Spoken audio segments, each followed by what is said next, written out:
네, 여러분 오늘 본 말씀 어서 많이 들어본 말씀이죠? 어디서요? 네, 축복 기도할 때 맨 마지막 예배 마지막에 하는 축복 기도죠. 교회에서 하는 축복 기도가 두 개가 있습니다. 하나는 구약의 민수기에 나오는 축복 기도인데 아론의 축도 이렇게 우리가 불러요. 여호와는 내게 복을 주시고 너를 지키시기를 원하며 여호와는 그의 얼굴을 내게 비추사 은혜 베푸시기를 원하며 여호와는 그 얼굴을 내게로 향하여 드사 평강 주시기를 원하노라. 아멘. 이게 우리가 잘 알고 있는 아론의 축도고요. 그리고 또 하나가 오늘 본문인 이 바울의 축도입니다. 이 바울의 축도는요, 그냥 단순한 중보기도가 아니라요, 그 권위가 철저히 하나님께 있습니다. 성부 하나님, 성자 하나님, 성령 하나님의 역사가 우리 가운데 어떻게 나타나는지를 보여주는 것이 이 바울의 축도입니다. 이 축도에서 굉장히 중요한 세 가지 개념이 있습니다. 뭘까요, 여러분? 소망이요? 여기 소망이 어디 있어? 뭐요? 은혜요. 그리고요? 사랑. 그리고요? 네, 교통이요. 은혜, 사랑, 교통. 이 세 가지 개념이요, 어디서 나온 거냐면 삼위일체 하나님께서 우리의 구속을 위해서, 우리 구속사 위해서 어떻게 일하셨는지를 보여주는 곳에서 나온 단어들입니다. 삼위 하나님의 역할을 따라 분류해 놓은 가장 적절한 단어를 나눠 놓은 게 이 세 가지 단어예요. 예수 그리스도의 은혜, 하나님의 사랑, 성령의 교통, 이렇게 됩니다. 먼저 여러분, 주 예수 그리스도의 은혜와, 이거 여러분 너무 잘 아시잖아요. 이 은혜의 주체는 예수 그리스도입니다. 은혜는 뭐라 그랬어요? 제가 벌써 몇 주째 계속 얘기합니다. 뭐라 그랬어요? 뭐가 은혜예요? 아무런 자격 없는 자에게 주시는 하나님의 선물. 이 선물을 이 땅 안에서, 선물인 구원을 이 땅 안에서 이루신 분이 예수 그리스도시잖아요. 그 예수 그리스도의 십자가가 우리를 구원하실 수 있으셔서 예수님의 구원 때문에 우리가 다시 생명을 얻을 수 있어서, 그래서 예수 그리스도의 은혜입니다. 그런데 이 은혜는요, 예수님이 갑자기 혼자 하신 일이 아니십니다. 하나님께서 우리 인간을 창조하시고 긴 구속의 역사 속에서 한 번도 하나님께서 그 은혜를 포기하신 적이, 우리를 향한 사랑을 포기하신 적이 없으셔서요.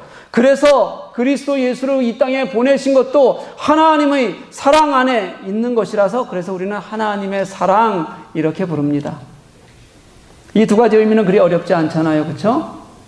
누구나 다 이게 무슨 뜻이라고도 다 알고 있습니다. 쉽게 받아들일 수 있어요. 근데 마지막 하나가 남습니다. 뭐가 남아요? 성령의 교통하심. 이것의 의미를 제대로 알고 있는 사람은 사실은 교회 안에 그렇게 많지 않은 것 같아요. 오늘은 이 성령의 교통하심이 무엇인가를 함께 우리가 나누면서요, 우리 공동체의 의미를 한번 살펴봤으면 좋겠습니다. 이 교통이라는 단어가 헬라어로 우리가 너무 잘 아는 단어입니다. 어떤 단어냐면 코이노니아. 어서 많이 들어보셨죠? 찬양대 이름에 코이노니아가 굉장히 많습니다. 중창당 이름에도 굉장히 많아요. 잘 하나로 합쳐져야 된다는 의미가 아마 있을 겁니다. 이 코이노니아라는 단어가 가장 먼저 나온 것이 복음서가 아니라요, 사도행전에 가장 먼저 나옵니다. 이게 무엇을 말하냐면요, 이 코이노니아는 믿음이나 구원에 관계된 얘기가 아닌가 보다. 그랬으면 분명히 복음서에 나와야 돼요. 그럼 뭐냐면 그 이후에 구원을 얻은 이들이, 예수 그리스도를 믿은 이들이 어떻게 예수를 믿는 그리스도의 마음으로 우리가 살아야 할 것인가를 깨닫게 하려는, 가르치는 말씀으로 이 성경에 들어가 있는 것이 분명하다는 겁니다. 제가 아는 한 이 코이노니아라는 단어가 가장 먼저 나온 게 사도행전 2장 42절 말씀입니다. 우리 같이 한번 읽어볼게요. 시작. 그들이 사도의 가르침을 받아 서로 교제하고 떡을 떼며 오로지 기도하기를 힘쓰니라. 아멘. 여기서 어떤 단어가 코이노니아일까요, 여러분? 교제하고, 빨간 줄까지 다 치고 물어보잖아요. 그렇죠? 그래도 이게 어떤 건지 모르는 분들이 혹시, 네, 교제하다예요. 이 배경을 한번 설명해 드릴게요. 베드로가 설교를 했어요. 성령 강림이 있은 후에 그 뜨거운 은혜를 가지고 베드로가 설교를 했어요. 그 베드로의 설교 때문에 사람들이 깨우침을 얻었고 3,000명이 넘는 사람들이 한 번에 같이 세례를 받는 은혜가 있었습니다. 그리고 나서 바로 이어서 처음 나오는 처음 교회, 초대교회 처음 교회의 장면이 2장 42절부터 시작되는 겁니다. 그때 사도들이 이제 이 제자들을 가르치기 시작하잖아요. 이들을 가르치는데 가르쳤던 것 내용 중에 순서대로 나오는 게 뭐냐면 코이노니아를 행해야 된다. 그리고 성찬을 행하는 것을 가르쳤고 기도하는 것을 가르쳤다는 거예요. 그래서 그들이 그렇게 행했다는 겁니다. 이게요, 다 똑같이 대등구조로 되어져 있어요. 어디에 매이지 않습니다. 무슨 말이냐면 코이노니아를 행하는 것, 성찬을 행하는 것, 기도하는 일이 사도들이 가르칠 때 그 당시에는 이것이 동일한 무게로 다 중요하게 그렇게 생각하고 있었다는 뜻입니다.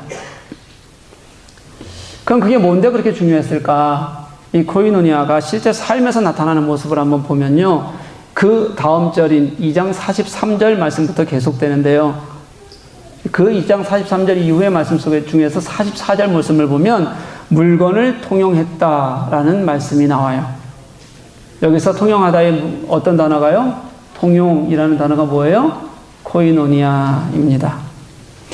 이 단어는 애매한 단어가 아니에요, 여러분. 감성적인 단어도 아닙니다. 그저 가벼운 만남이나 위로를 말로 하는 그런 것도 아닙니다. 이 단어를 하려면, 통용이라는 단어를 하려면 어떻게 해야 되냐면요, 자신의 소유를 팔아서 내어놓는 일이 선행되어져야, 그래야 우리가 통용할 수 있습니다. 그것을 가지고 함께 나누는 일이 열어야지, 그런 일이 따라와야지만 통용이라는 단어를 쓸 수 있다는 뜻입니다.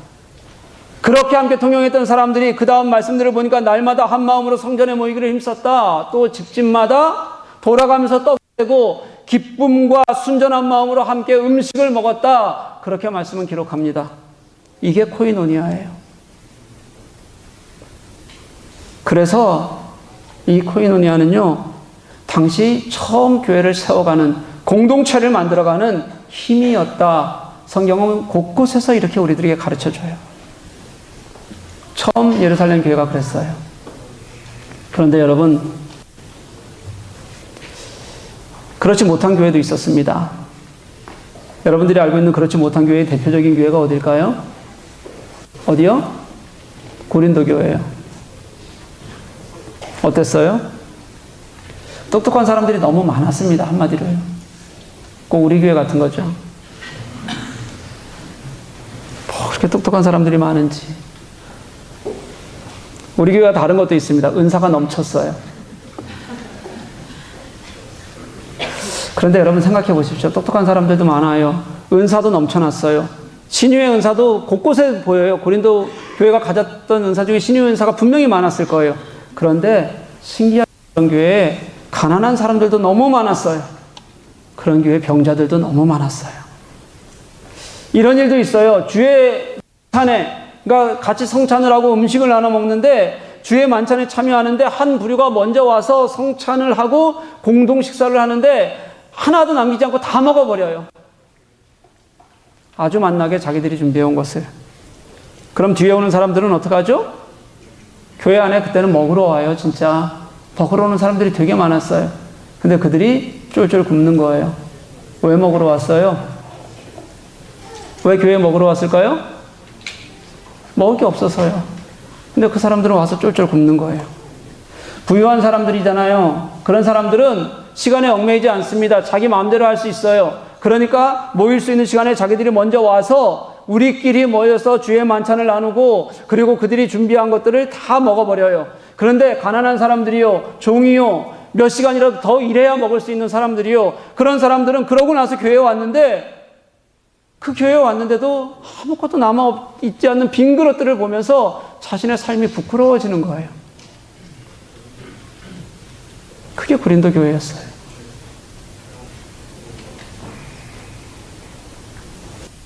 그들에게는 코이노니아가 없었던 거예요. 섬기는 마음이 없었고 공동체가 무엇인지 알지 못했고 자기의 것을 내어놓는 포기가 무엇인지 그들은 아무것도 거리낌이 없었다는 뜻이 됩니다. 저는 요즘 현대교회가 그런 코이노니아가 없는 것 같아요. 그게 잘 안 되는 이유가 있습니다.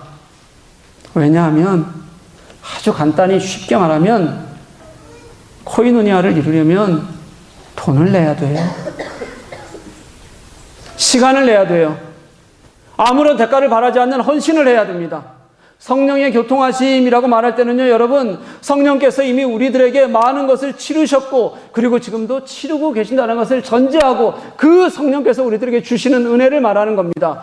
예수께서 죽으시기까지 우리를 위해서 다 내어주신 십자가 사랑이 있었다면요, 하나님께서 무한한 사랑 때문에 우리에게 그렇게 모든 것을 계획하시고, 우리를 구속을 지금까지 인도해 오셨다면요, 성령께서는 우리를 향해서 무한하게 당신이 부으시는 사랑이 있으신 겁니다. 함께 하시는 탄식이 있는 겁니다. 우리를 거저두지 않겠다는 그런 하나님의 마음이, 성령님의 마음이 있는 겁니다. 그렇게 대가를 치르는 것, 그게 성령의 교통하심이에요. 거저되지 않아요. 왜 공동체는 여러분 대가를 치르는 게 필요할까요? 그게 있어야만 될까요? 처음 이렇게 만들어졌던 교회들은 왜 그렇게 대가를 치르고 기뻐했을까요? 이 코이노니아가요, 우리말 성경에는 약 한 20가지의 단어로 그렇게 번역이 되어 있다고 합니다. 제가 다 찾아보지 못했지만 몇 가지 찾아보니까 이런 단어가 있어요. 번역된 게 참여라는 단어, 연보요. 헌금도 이 코이노니아로 번역된, 코이노니아가 연보로 번역이 된 것도 있어요. 상통, 나눠 쓰는 거요. 사귐, 교제, 나눔, 동업, 통용, 이런 단어들로 번역이 되어 있더라고요. 그래서 제가 이 단어들이 가지고 있는 특징들이 뭔지 잘 살펴보니까 이 단어의 특징을 한마디로 말하면 공동체라는 겁니다. 공동체적이어야 한다는 거예요. 이 단어에는 함께라는 뜻이 다 들어있어요. 서로가 같이 해야 됩니다. 나누어 준다는 의미가 웬만한 곳엔 들어있어요. 함께 사용한다는 것이 굉장히 중요한 의미를 갖고 있습니다. 같이 있어야 한다는 의미가 있어요. 그리고 내어놓아야 한다는 뜻이 있습니다. 섬겨야 한다. 그런 글들이, 그런 내용이 그 안에 다 들어가 있어요. 어떻게 번역을 해도 공동체가 함께 자신을 희생하고 나누는 것, 이 범주를 넘어가지 않는 게 그게 코이노니아더라고요. 어떻게 해석해도 마찬가지입니다. 그 안에 다 들어있어요. 여러분, 진정한 공동체는 대가를 지불하는 공동체입니다. 서로를 위해서. 이유 없이. 그렇지 않고서는 진정한 공동체는 불가능합니다. 왜 요즘 진정한 공동체가 없는 걸까요? 누구도 대가를 지불하고 싶어 하지 않거든요. 조금이라도 대가를 지불하면 그 대가를 지불한 것만큼 내게 무엇이 돌아오는지에 대해 훨씬 더 큰 관심이 있고, 그게 채워지지 않으면 불평, 불만이 쏟아져 나오거든요.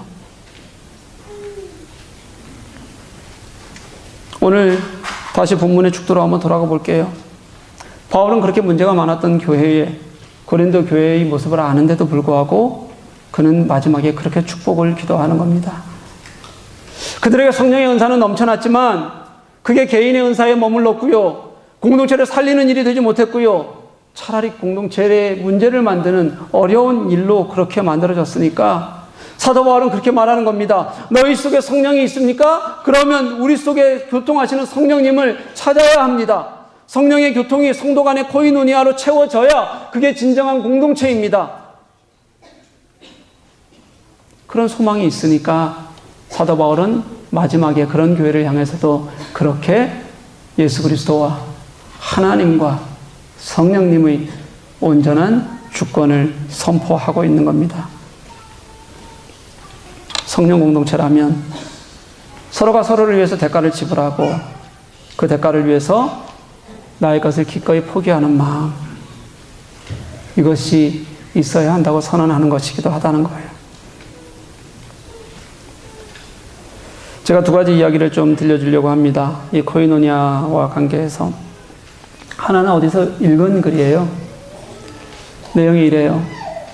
한국에서 한 50대 남자가 맥도날드에서 혼자 쓸쓸하게 햄버거를 먹고 있습니다. 50대 여기 넘으신 분들 햄버거 좋아해요? 왜 50 안 된 사람이 대답해요? 좋아하십니까? 하여튼 저는 별로 안 좋아해요. 그런데 혼자서 쓸쓸하게 햄버거를 먹는 겁니다. 그때 전화벨이 울렸어요.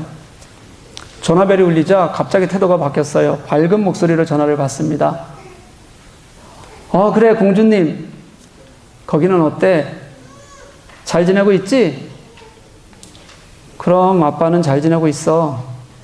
아빠는 지금 맛있는 거 먹고 있어. 그래, 혹시 부족한 거 있으면 아빠에게 다 말해. 아빠가 다 해줄게. 그래, 잘 지내라. 보고 싶다. 사랑한다. 그리고 전화를 끊고는 또 쓸쓸히 혼자 햄버거를 먹어요. 맥도날드 광고 아닙니다, 여러분. 버거킹도 괜찮아요. 제가 이거를 읽으면서 마음이 뭉클해졌습니다. 누구라도 아빠라면 그러지 않겠습니까? 그런데요, 말씀을 읽다 보면 처음 교회 공동체가 그랬어요. 처음 교회가요. 이런 헌신이 가족에게만 있었던 게 아니라 함께 살아가는 교회, 성도들에게 누구에게나 그런 사랑을, 그런 헌신을 보여주고자 하는 마음이 처음 교회는 있었다는 말입니다. 그리고 이게요, 너무도 감사한 게 이 아빠처럼 일방적으로 자녀를 위해서 내리 사랑을 하는 그런 헌신이 아니라 서로가 서로를 보듬는 헌신이어서 나는 무엇인가 내놓을 수 있으면 그는 다른 것, 통용할 것을 내놓지 못하더라도 다른 어떤 것으로 내게 내놓을 수 있어서 함께 그 안에서 기뻐하고 즐거워하고 세워가는 그런 헌신의 마음들이 처음 교회는 있었더라는 거예요.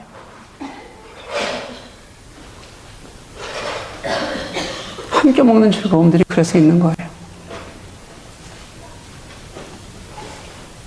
또 하나는 우리가 경험하는 코이노니아가 있습니다. 저희 집에서는 이제 성경 공부를 자주 합니다. 주중에 하는 모든 성경 공부는 집에서 합니다. 정기적으로 일주일에 4번 우리 성경 공부가 열리고요. 비정기적인 모임들도 꽤 있습니다. 매번은 아니지만 아내가 밥을 준비할 때가 참 많습니다. 그 중에 한 반은 교우들이 다 준비를 해와요, 직접. 조금씩 알아서 그냥 자기가 반찬을 알아서 준비해 오는 겁니다.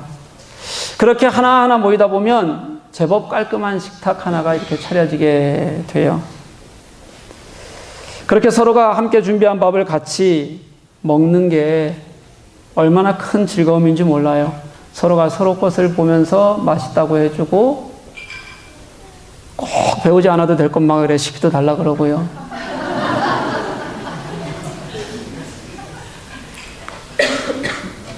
매주 그렇게 서로가 준비한 식탁을 대할 때마다 먹는 즐거움보다 공동체의 코이노니아의 즐거움이 훨씬 크다는 것을 저는 늘 경험하게 됩니다. 그것 외에도 아내가 매주 2-3번 정도 밥을 해요. 제가 볼 때는 쉬운 일은 아닙니다. 꼭 밥을 안 하더라도 성경 공부를 하기 위해서 사람이 많이 모이면 보온병, 물컵, 간식 접시 등 일거리들은 늘 쌓입니다. 제 아내에게는 거기다 또 특별한 은사가 하나가 있습니다. 뭐냐면 그릇을 넘치게 내어놓는 은사입니다. 하지 말라 그러는데도 안 고쳐져요.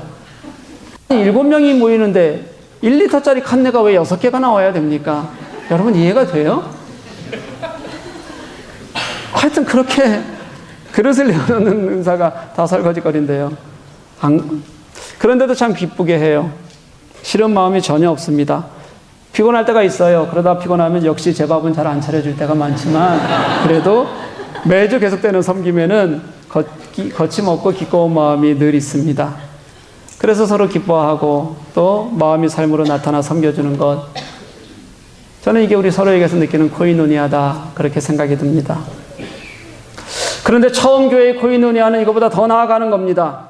내 것을 아예 내어놓았습니다. 같이 사용하면서 사람을 살리는 것을 기뻐하는 겁니다. 포기하고 내어놓는 것이 정말 즐겁고 좋은 겁니다. 자산을 팔아서 가져왔더니 내 것을 가지고 다른 사람들이 함께 통용하는 걸 보니까 너무 기쁜 겁니다. 그 안에 예수 그리스도가 있으니까 그게 얼마나 큰 감동이 되는지 모르는 거예요. 우리 교회 분들에게 이런 얘기하면 뭐라고 먼저 얘기하냐면 아직 대출이 남아서 지금은 팔 수가 없어요. 집 대출이 남았다고요. 30년씩 보통 붙죠? 안 하겠다는 얘기 아니에요, 그거? 여러분, 그런 모습 좋아 보이지 않으세요? 상상하는 것만으로도 아름답게 느껴지지 않습니까? 저는 우리에게도 그런 성령의 교통하심이 우리 공동체 안에서 함께 나누어지고 함께 삶으로 드러나는 그런 은혜가 있었으면 좋겠어요. 이거는 그냥 우리가 그거 좀 하면 어떨까요가 아니라 예수 그리스도의 은혜와 하나님의 사랑하심과 성령의 교통 우리 안에 꼭 당신께서 우리들에게 부어주시는 분명한 교회 공동체의 모습이어야 하는 거거든요. 그런 은혜가 우리들에게 넘칠 수 있기를 간절히 소망합니다. 그리고 처음 교회 공동체예요. 이런 공동체 안에 굉장히 중요한 의식이 하나 있었는데 그게 세례입니다. 세례가 왜 중요한 의식이었냐면요. 여러분, 처음 교회는 박해를 아주 많이 받았어요. 심할 때는 예수 믿는 것만으로 죽음을 당하게 되는 일들이 허다하게 벌어졌습니다. 그런 박해 속에서 공동체를 지키려면, 교회를 안전하게 지키려면 아무나 교회에 데려올 수가 없는 겁니다. 그러니까 이 사람이 진짜 교회의 공동체로 하나 될 수 있는가 점검하는 그런 관문이 필요했는데 그 세례가 그 역할을 해주게 됩니다.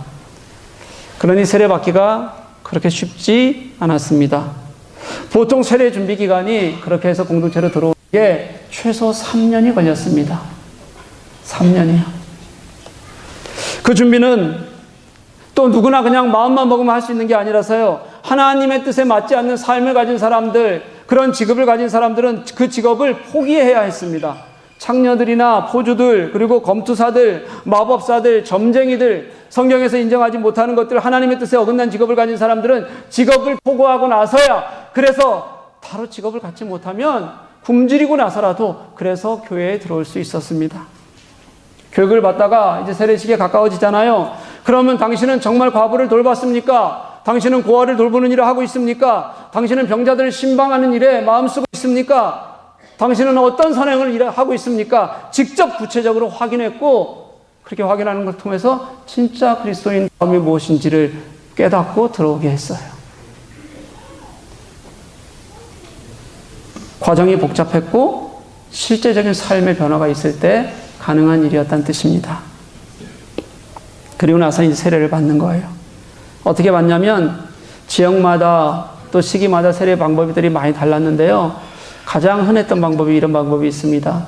교회가 있으면 교회 가운데 큰 탕이 하나 있어요. 덮어놨다가 세례 때 쓰는 겁니다. 저 끝에 계단이 있어요. 그리고 이 앞으로 올라오는 계단이 있습니다. 탕이니까 내려가야 되잖아요. 그쵸? 침례탕이니까.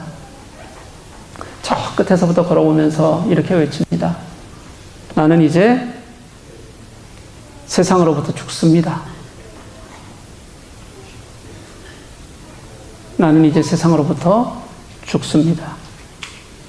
그러고 나면 중간에서 집례자의 인도에 따라서 성부의 이름으로, 성자의 이름으로, 성령의 이름으로 3번 물에 깊이 잠겼다 다시 나와요. 그러고 나면 다시 이쪽으로 걸어 나오잖아요. 주님의 보좌 앞쪽으로 걸어 나오면서 다시 한번 이렇게 외칩니다. 나는 이제 내가 죽고 예수 그리스도로 다시 삽니다. 그렇게 외치는 거예요. 자신의 입으로 직접. 그들이 그런 예식을 할 때 이런 생각을 할 겁니다. 하나님께서 이스라엘 백성들을 건져내시고 애굽에서 나오게 하시고 홍해를 앞에 두었는데 이 홍해의 죽음, 홍해 그리고 뒤에는 애굽 군대가 쫓아오는 위기 속에서 하나님께서 그 홍해를 건너게 하시면서 이스라엘 백성들은 이제 세상과 단절되고 이 홍해를 건너서 광야로 나간 것이 하나님께서 이제 그들과 함께 하시는, 하나님과 함께 온전히 그 하나님만을 동행하는 하나님의 구원의 역사가 있었다는 것을 그들은 이 걸음을 걸어오면서 온전히 깨닫게 되고 체험하게 되는 겁니다. 그래서 갈라디아서 2장 20절 말씀처럼 내가 그리스도와 함께 십자가에 못 박혔나니 그런즉 이제는 내가 사는 것이 아니요 오직 내 안에 그리스도께서 사는 것이라. 이제 내가 육체 가운데 사는 것은 나를 사랑하사 나를 위하여 자기 자신을 버리신 하나님의 아들을 믿는 믿음 안에 사는 것이라. 그런 고백과 함께 공동체 안으로 들어가게 되고 진정한 그리스도인 공동체의 일원이 되는 거예요. 여러분, 그게 예수 공동체입니다.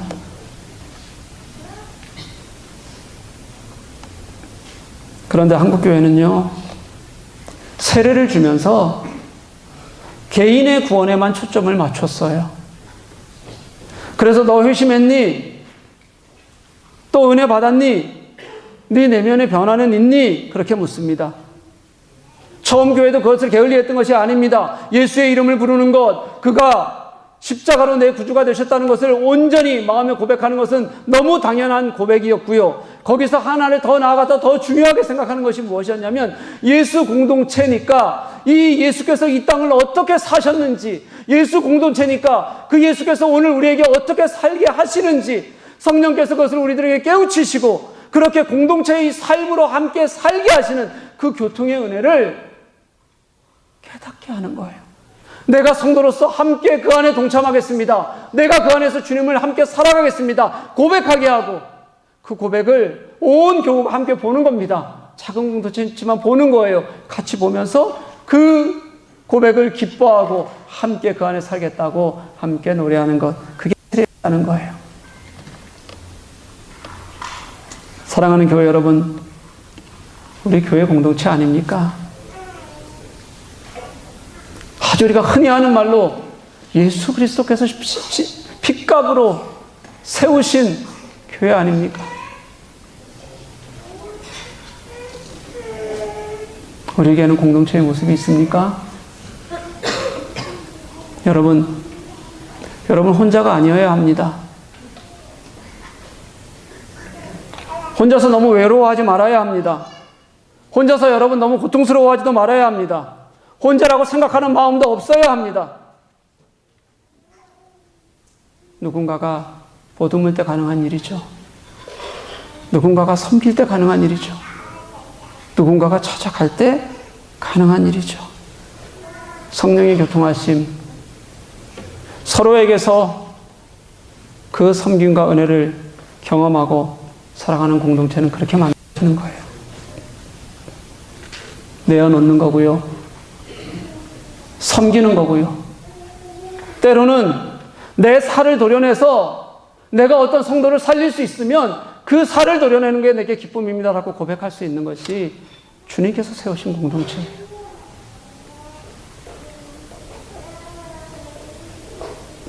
그런 공동체에서 오늘 세례의식이 있습니다.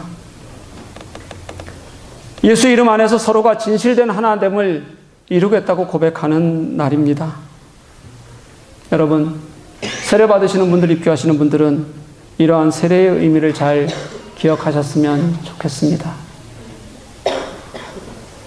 여러분은 하나님 앞에 서는 것이고 이제 공동체 앞에 고백하는 것입니다.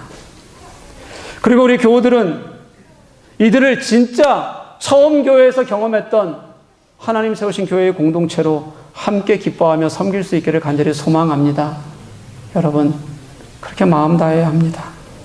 그래서 우리 안에서 일하시는 하나님을 우리가 소망 중에 바라보며 진정한 교회 공동체의 섬김과 나눔과 내어줌이 있는 그런 삶을 살아가는 저와 여러분, 우리 교회가 될 수 있기를 주님의 이름으로 간절히 축복합니다.